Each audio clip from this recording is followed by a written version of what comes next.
All right. Thank you, everyone, for coming here today. Beautiful property. A small $3.4 million listing. Allie and Elizabeth are listing this property. If you have any questions, follow up with them. We've got a great panel here today. Thank you guys for coming. We've got Cara D'Onofrio, who's Long and Foster, Leslie Anderson, Casey Margano, Megan Fass, Thad Wise, and I'm Lightning Mead. Everything about this is luxurious about me, which I apologize. I do have a great shirt, though. At Allied Title, we give these away. I'd hug you if I could. There's a T-Rex there, no bigs. So anyway, thank you so much for coming here today. What we're going to do is I have a list of questions, and I'd like to run down the line for each question and have you guys jump in. So, in a luxury market, I always wondered this, like, how do you do a comp analysis on a luxury market? Is that even a thing? Is there a way to actually do it? I'd love to hear some thoughts. Everyone doesn't have to answer if they don't want to, but I'm going to start passing it down. Great.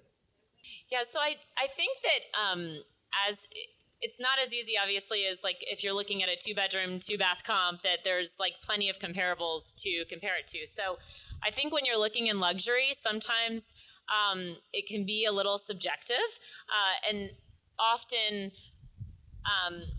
you're kind of expecting the buyers to have some sort of negotiation as well. So you still need to price on market, but I think sometimes, like I was just in a home where they flew in this marble fireplace that was from France, and somebody with a good amount of money is going to appreciate that, and it may not be everybody, but you can kind of go a little bit higher, I think, than you would in a normal kind of pricing situation.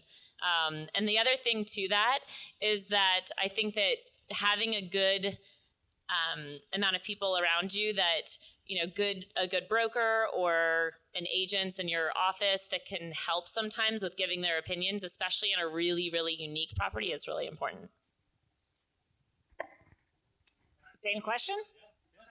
I am an Excel spreadsheet nerd. So looking at comps, there's a variety, and it depends upon the property. Obviously, if you have the exact same house next door that sold last month, that's like, yay, winner chicken dinner, right? But that often doesn't happen. So it's really about finding out who your client is, where their expectations are, what are their motivations, what is their risk tolerance, and coming up with a range. And I tell them, we're not buying your house. We're going to try to find the best buyer for your house, and what one buyer loves, another one might hate. So coming up with that range, and do you want to shoot for the stars and realize there's risk reward with every option that we are going to advise you along the way. Shooting for the stars, you can sometimes get a premium, or it can sit, and then you have to reduce the price. Do you want to make sure that it moves? So we typically don't tell our clients exactly what to list for. It's usually a range, and where do you want to be in that range? We like the sweet spot where it can go up if there's enough demand, or it can, there might need to be a little wiggle room if it takes a while.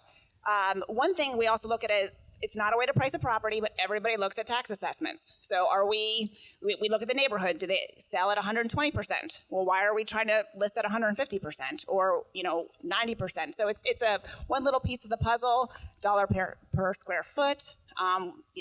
Do you have a premium because you're on a cul-de-sac? Do you have no backyard? Are you back into the back? There's a lot of things to figure out where's the value. And again, what one buyer loves, another one doesn't. So it only takes one. We tell sellers we like to have two to create that competition. But it is an educational. So they fully understand. You go over all the, I would say between 5 and 10 comps, and educate them. These are the differences. And sometimes we'll even take them to the active properties that are their competition, so they can see firsthand what's their biggest competition. All right, so you're working on figuring out the price on what to list. I hear all the time the importance of staging. Leslie, why don't you tell us a little bit about budgets you've seen with staging and just the importance of it?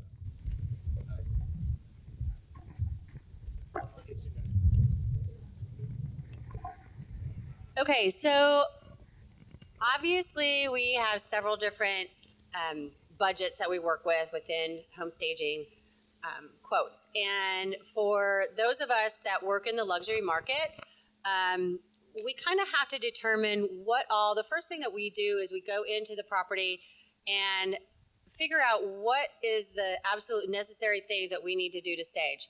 In a luxury home, obviously you're probably not going to stage every single room because that would be super, costly.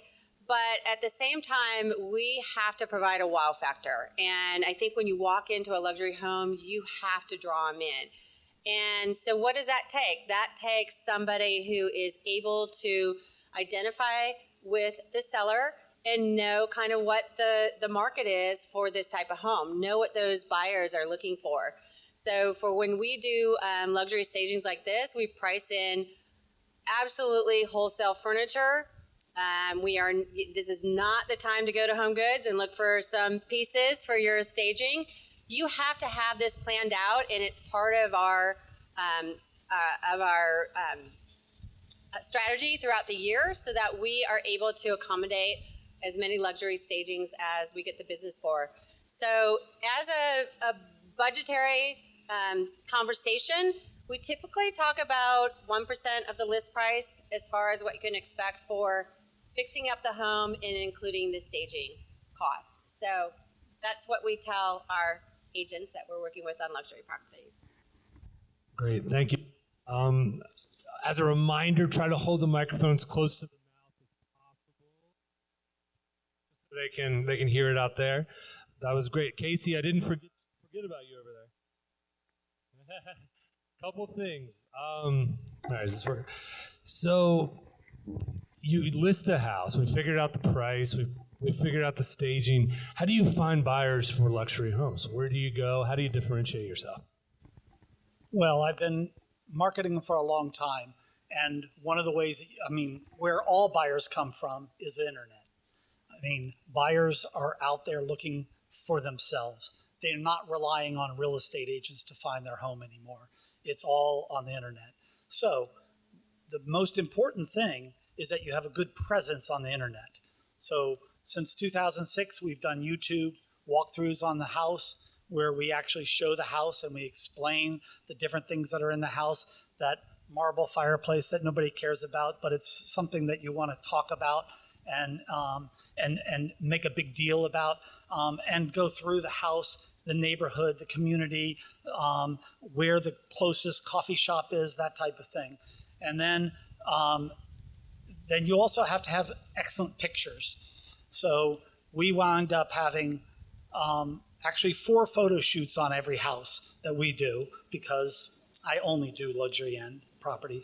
So we do regular photos in the house where we do fusion photography, where they take pictures of the outside and inside, looking out. They do underexposed, overexposed, and they blend them all together. That way you get a good looking picture that is like you see it with your eye. We also obviously stage them to some degree first. Then we get night shots and the Matterport, and then the YouTube video. So by having all the material online, I find that buyers will spend hundreds of hours online looking at properties, and then they'll only go out and see a few of them. So they're eliminating properties online. So if you don't have pictures, you don't have good pictures, then they'll eliminate those. But really, the biggest thing is you have to have a good online presence. And then, of course, social media can play into that as well. Oh, great. Mr. Thad Wise, from a lending perspective, what's the biggest fear and concern that you see, when you're trying to get someone approved for high luxury homes? And, what's the largest loan you've ever done? Should have checked my numbers before I came here. The truth is, people buying homes listed at this level, a lot of them are going to be cash. I'd say the biggest loan I've ever done, I'm completely spitballing here, but probably $2 million. And it was a situation where there was a house to sell. They took on a mortgage and then later paid it down and did a recast, one of those situations.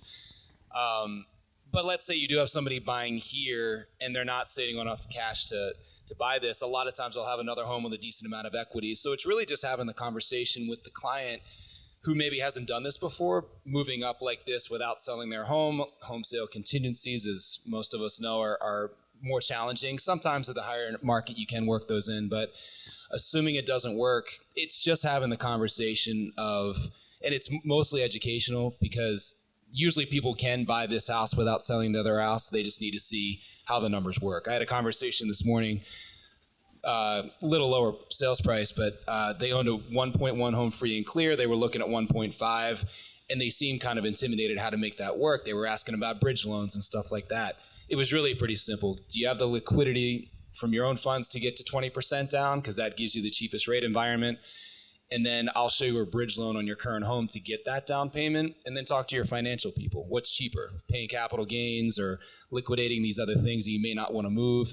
Compared that with the bridge costs. The bridge costs in this scenario were about $9,400. So if $9,400 is cheaper than paying capital gains or pulling something out of the market that's making them 10, 15, 20%, then maybe it makes sense. But we gave them the data. I'll expect to hear back from them this afternoon. And that's really that's what I work through with people, but it's really not intimidating, and it can be handled really quickly. But it's interesting because folks don't do it all the time. But there are, guys like us that do, and then we can all work together to find them a good solution. And then you can recast, exactly right. Yeah, so for these people, they're going to take a 1.2 loan, but then pay it down to like $300,000. Recast is simply re-amortizing the loan at the same interest rate without requiring, my mouth is frozen, without requiring a refinance. And it just gives them the payment as if they were able to sell before they bought. So that makes people feel good. So you have a month or two with a higher payment, but in the end, you're going to end up where you want it to be, and you can win this home without, giving up everything because of a home sale contingency. All right. Well, I'm going to keep it over there. Let's go back to Casey. Casey, you've been in this industry a long time. There might be people out there that want to get into the luxury market. Where do they start? Like, how do you get into this market, and where's a good place for someone to start? Well, you don't just start. Usually what you have to do is, when I first started in the real estate business, I was selling homes for $110,000 in Dale City. I then every year I raised the price range that I dealt with. And the other thing is, sometimes it's good to have a couple of houses that are more expensive, but keep your toes in the lower priced houses, because they move, they sell, they create cash flow so that you can finance really the listing on higher end properties, because they stay longer, they're more expensive. You have to do print advertising and things like that. That doesn't really work, but you have to do it because your sellers require it. So if you bridge that gap, do the low end properties, and then keep going, and then pretty soon you can drop that lower 20% of your business and increase the upper end of the business. Great. Megan, from a unique standpoint, what's something unique that you do that's different? You have a very successful team in the area. A lot of people are jumping into real estate. How do you differentiate yourself? We define ourselves as educators to our clients and really try to understand each client, because they're all so different. They're different personalities.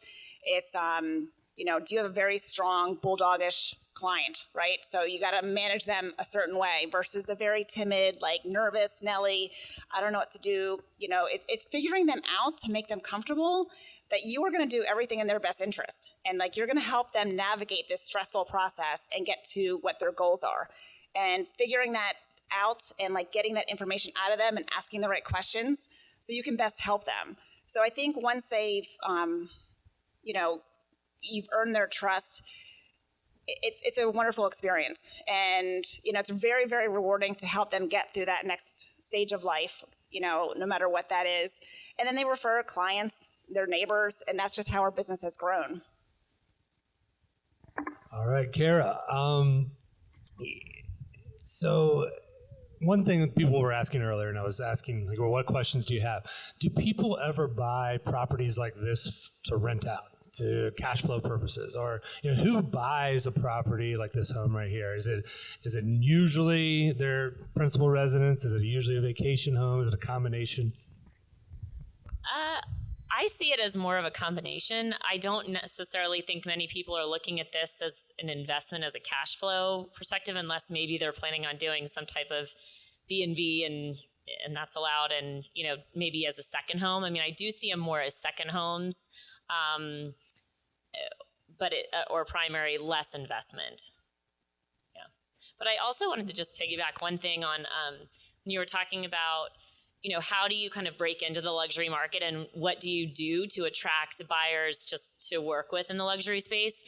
I think it's like any type of marketing, right? It's looking at where do those people, what do they do? What activities do they do? Where do they live? And then how do you attract those people into your world? So how do you connect with them? So I actually, on a random note, was listening to this podcast, and there was, she's a 22-year-old entrepreneur, and she started this podcast called The Young Entrepreneurial's Journey. And she didn't know a lot of entrepreneurs at the time when she was starting this. And so she was like, how am I going to find guests? Well, she went out and she went to entrepreneur forums and networking events and like built this platform where now she hosts some of the top entrepreneurs in the world. And it's the same concept in real estate when you're looking at attracting people to you. Find the opportunities. I know I did an event just in August where I partnered with a local coffee shop in McLean and did coffees on me every Friday in August.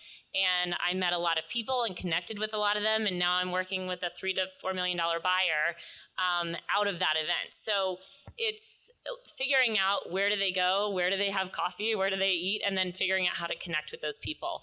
And then the other piece to that is making sure that when you do have the opportunities, when you are in connection with them, that you actually know what you're talking about. So like know what kind of things they're interested in and know the market so that when you get the opportunity, you don't fumble the ball the last second. So no, that's great. I'm going to ask the same question. We're going to go all the way down, and then we're going to go all the way back. So the first question is, what's the number one mistake that you see people making when they're staging their home? And then we'll go all the way down. And then on the way back, it's going to be, what's the number one best thing that you see clients do to be successful? Okay, so especially in the luxury market, I think, as you see with most sellers, they're ready to move on, and they're not really willing to put a lot of money into the marketing of their home. Our biggest request with most any home at most price points, but especially in the luxury market, is to paint. The homes have probably been around for a while in this market, and so the best thing that you can do, even though you had these beautiful Venetian full walls, people don't want that anymore. And our buyers, as they want to walk in and love it. And as Casey had mentioned earlier, they want to, if they see something like that online, they probably won't even get there, because they're going to know that that's a huge investment, especially in a property like this, to go to have to, take the walls and do something different, or to paint the entire house. So the most that you can do up front, as we say, the better luck you're going to have. And we're just going to alleviate some of those concerns that buyers might have when they walk in. We want to keep them walking through and loving every part of it, and not finding, what they're going to have to spend money on. is this still just on staging or number one? It could be for a buyer or seller. So, if you have a client, what's the, someone buying a house like this or selling a house, what's the biggest mistake you see and the best thing that they can do too? Okay. Well, I think actually one of the number one mistakes, because I used to manage several offices within Long & Foster, and one of the number one mistakes I think we do as agents is not really being intimidated by maybe the client that you're working with. So for example, if you're working with somebody in a luxury price point and you might get intimidated that maybe their net worth is higher than yours. And I think then, and you don't follow like the process that you would normally take people through, then I think that can really be devastating for the relationship that you have with that person. So, and what I guess I mean by that is, if you allow yourself to be an order taker versus an advisor, I think that if you're having a conversation about the marketing plan, for example, and they really think that you need to do X, Y, and Z, and that X, Y, and Z doesn't sell the house, then having that conversation, like Megan was talking about, putting yourself in that advisor and guiding role, because that's why they're coming to you. And when you start creating that position as an advisor and a guide for that person versus an order taker, that's when you're going to win. So. Totally agree. I'll piggyback on that. You need to tell them what they need to hear, not what they want to hear. And it's a tough position, and you have to say it confidently because you know that you're right. And, I have a client right now. They're buying a $3 million house. We're going to be listing their McLean house, in the 1.3s. And he's a very strong personality. And, but we've gotten to have such a nice relationship. I know he's going to refer a ton of business to us. But coming into his home and like, he is so proud of his kitchen that they did 15 years ago. I'm like, sorry, like, you're going to need to paint that. I know they're gorgeous and I know you love it, but that's not what buyers want. And he's like, I don't know. I'm like, yeah. So, so he's like, all right, let us noodle on that. And like, if you trust me, I know what buyers want. So he did call back a couple days later and said, my wife and I were sitting there and looking at our kitchen. We're like, wow, Megan's right. This is really dated. So it's being painted right now. And they actually put on the new knobs that we had ordered, suggested they ordered, put it on the old color cabinets. They're like, oh yeah, this does not look good. So it's hard because people, their baby is their baby and it's their taste. And we tell people it's like a hotel. You want somebody to walk in, feel like they're at home. You need to create an experience as they walk in. It cannot be your house anymore. It has to be theirs. So telling people what they need to hear is hard. And it comes with experience. It comes with confidence. And even if you're like intimidated, don't let them see you sweat because they're going to respect you more by telling them what they need to hear. And what they need, they don't. I would say on my side, it's the biggest mistake is folks that are buying at this level, if they do need a mortgage, a lot of times they're business owners and their financials are a bit more complex. And they don't want to do any work up front until they find the house, and then suddenly it's scrambling and I'm asking them for a bunch of tax returns and stuff like that. And it creates more stress unnecessarily. So to the points earlier, they don't always like to hear it because commonly people buying at this level think that everything's going to be fine. And a lot of times it is, but there's nothing worse than finding out it's not once they find the right house. So I would just say if you can encourage anyone that's looking to get a loan at a higher price point, it's just important to have the quick conversation with a lender because we can knock out our stuff out up front. And then there's no questions. And then it's easy. And then there's no surprises. And it's a lot easier to have that conversation before you're working on your negotiations and your offers and all the things that go into it. Let's just knock out the financing stuff up front. So. Number one mistake, overpricing your home. That's it. I mean, what happens is real estate agents go in and talk to people, and a lot of times the person tells them what they want the property to be at. And because we're salespeople and we're lazy, we wind up trying to appease them and tell them, and this gets back to what everybody else has been saying, you got to tell them what they need to hear. And a lot of times your house is not worth that. But when you overprice a house, what happens is it sits on the market for a long time. And even I have a couple of them. I mean, where I've told them it's overpriced, they don't listen, and they keep them all, they sit on the market, and then they become less valuable over time. So that's the biggest mistake that all clients do.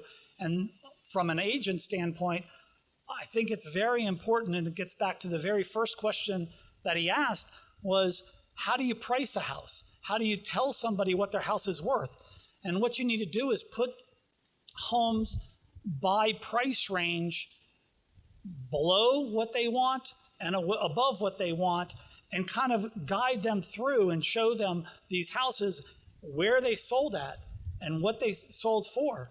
And then you look at the day's supply and the number of homes that they're competing with, and that will tell you if you can push the price range that they're in or not. But you have to get them in. And usually what I tell people is that the comps will tell them what their house is worth. Not me, not you, meaning the seller. On that note, so is there a way you can tell people, hey, luxury home, is there a standard amount of days that you give as a range, or does it depend on the house and the area, in terms of, setting expectations for a seller? Yeah. Sometimes you're going to look at a house and it's $5 million, and they're taking 3 to 5 years to sell. And sometimes they're taking a month to sell, depending on what price range. Matter of fact, I'd like to know that property when you get it listed, because I have a guy in that price range at 1.3 in McLean. But, well, that's okay. That's all right.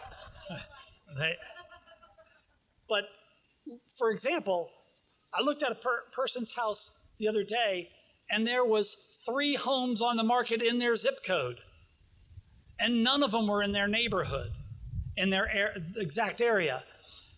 And they were selling about 15 a month in that price range. So that's where we could push the price range. I saw another one in Arlington on the same day, actually, and they had 12 houses on the market, and there was 12 under contract, and there was 12 per month over the last 6 months. So there's a 1 month supply. So then you can push prices a little bit. I think that answers your question. Yeah, that's great. We're going to take it down here. The best thing you can see people do on the buy or list side that you see in the industry. And then I'm going to open it up to questions out there.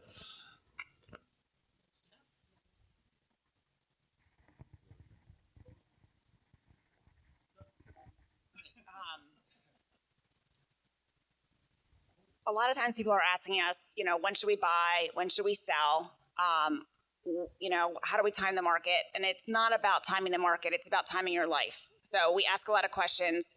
Why are you moving? Why are you selling? Why are you buying? What's going on in your life to figure that out? So I think, you have to also figure out the chicken or the egg. Do you have to sell in order to qualify to buy, right? Because there's that we call aligning the stars, where you're finding your house, the perfect house, and then you list quickly, and then you're trying to time it where you're not homeless, you're not paying 2 mortgages, and trying to line that perfectly. But that is not easy, so you have to figure out plan B and plan C. So really it's going back to the client and figuring them out, and what is their goals, their objectives, what are their limitations, what is their financing. You have to figure out the entire picture to best help them. And then you want them, again, back to the education. We even look at the other agent's sales history. What kind of sales trends do they have? Are they an overpricer? Do their listings tend to sell for 89% of list price over time? We saw one agent that we were helping, it was 107%. So clearly he was an underpricer. So we knew exactly what the expectations were being set to that seller. So it helped us educate our buyer of what kind of offer we need to make, what the expectations are on a psychology level of what those sellers are expecting. So it's a lot of different pieces of the pie of education to make sure that that buyer and seller or client in general is making the best decisions for themselves. All right, awesome. What was the question again? Sorry. It's all good. What's the best thing you see people what can they do? Either they're listing or they're buying a house in the luxury market. So kind of went through the worst. What's the best? Yeah. I think going back to, I always like to talk to people about the 80-20 rule, right? So when you think about positioning a home for market, you're trying to appeal to 80% of people, right? Am I in a weird thing here? Okay. Sorry, there's a little bit of background noise. I think having that conversation with your clients, and if you're talking about the 80-20 rule, then of course figuring out how do you get it to appeal to the maximum of people possible? How do you get to that 80%? So whether that's staging, I think, is always number one of the best things that you can do for a home. And that wasn't even a plug. But yes, I do agree that you have to stage because, and when you're talking to your clients about it, the reason that you stage also is so that you can get the online presence where people want to go to that house, because they will look through the pictures. And if you've got a client that's selling and they're also buying, it's a great opportunity to talk to them about what do they look for when they're looking through pictures. You make a split-second decision, and so you want those photos that you have and your online presence to really shine, because they will decide very quickly whether they like or don't like the house from the pictures. I love it. So the thing that I would say is that works best with everybody that we've worked with is when you can tell the sellers, trust the experts. I mean, that's why we're here. We're all experts in what we do. And if you're trying to get something for somebody to do everything, you're just not going to get the best price for what you're looking to do. So obviously, with the stagings, when we come in and do a luxury staging, you might see things in the home that when you walk in and you see it might look a little bit different from when you would live here. But that's all about the photos, to what everybody is saying. So we're trained to make sure that your photos look phenomenal online. And sometimes that takes some oversized accessories and to make those photos look good. So when you see the house now, you've seen it live, look at the photos online, and you're going to see that it has that warm appeal that draws people in. If you're using any accessories that are smaller than a fist, forget it. You'll never see them. So it's kind of that trained eye, working with the experts, that's going to make that team approach be more successful for everybody. Everybody has their budget, right? So when somebody's going from their $500,000 townhouse to their $1 million house, that's luxury for them, right? And so when, the client I just mentioned, they're going from their 1.4, just went up, 1.4 to 3, now they're in the real luxury market, right? So I think it really comes, it's a matter of opinion. And like when I started too, I was at the lower price point, and we all kind of can try to work our way up. But when I got my first $1 million listing, I'm like, yes, I got a $1 million listing, so, now to have a $2 million listing is really exciting. So I think it's a matter of perspective. I mean, if you look at the market right now, during the last 10 years, lower price properties were going up much higher because first-time home buyers were millennials, and they were buying their first-time homes, and they were lower price. And the old people like me, we were downsizing. My generation, the baby boomers, were downsizing, so there was a lot of competition, all going for the same product, and that rose those prices up first. Now, the higher end properties are getting their due. So I think it depends on where you're defining luxury as well. So it does depend. Like if you're talking about $2-3 million and up, I don't find that they typically appreciate at the same rate, right? I mean, they're going to appreciate potentially, but also what I've found is that those sellers, they may have invested like $1 million or 1.5 in their like exterior landscapes, and they're never going to get back a lot of the money that they've put in to that $3-4 million house. So I guess I think that it depends. I think the same thing applies. I don't think it's an education process. They're not going to get dollar for dollar on that. They're just not. So you still have to look at the overall comps and how those compare. So yeah, if they invested $1.5 million in the exterior landscape, maybe it's going to be better than the house down the street, but it's not going to be $1.5 million better, So, I agree with that 100%. Yeah. When you put in landscaping, you get nothing back for the most part.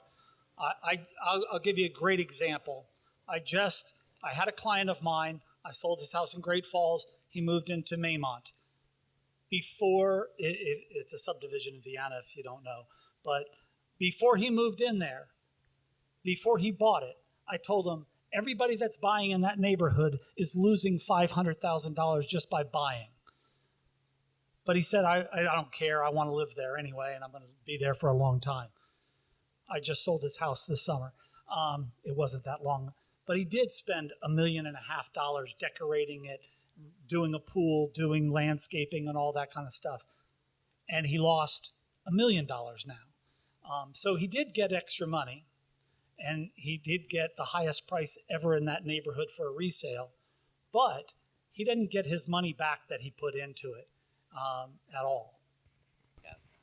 I don't put in anything for any property at all. I put in the same amount of money that I do every single year. I just plug and play different properties. So because you have to have a presence in that luxury market. So my ads are the same ads that I buy every year, and I do spend a lot on advertising and marketing, but I'm not spending a different amount because of a different property. I'm just putting in different properties into the marketing, except for in rare occasions where I might have a special property that needs to be advertised in Historic Magazine or something of that sort. Then I'll spend a little bit extra. But I anticipate that advertising and marketing costs are about 1% of my total volume. I think it kind of depends on the property. I don't know the exact percent, but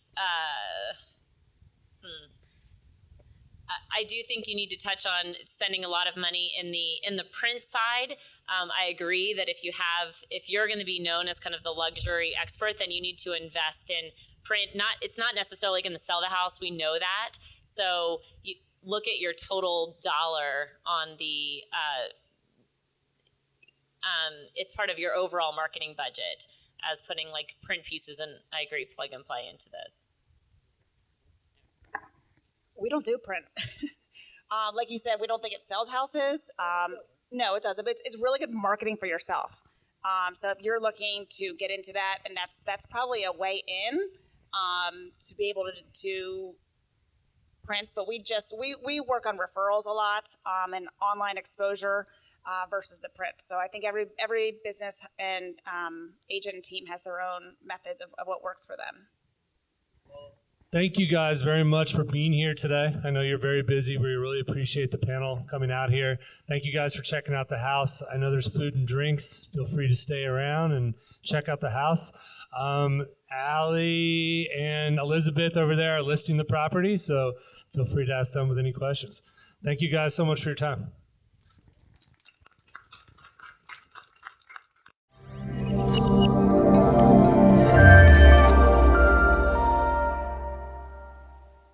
Hey guys, thanks for sticking around to the end. I hope you enjoyed that video, and if you want to see more, click right here. And if you're new to this channel, click below to subscribe and turn on post notifications so you don't miss out. And leave some comments about what you think on the videos. I'll see you next time.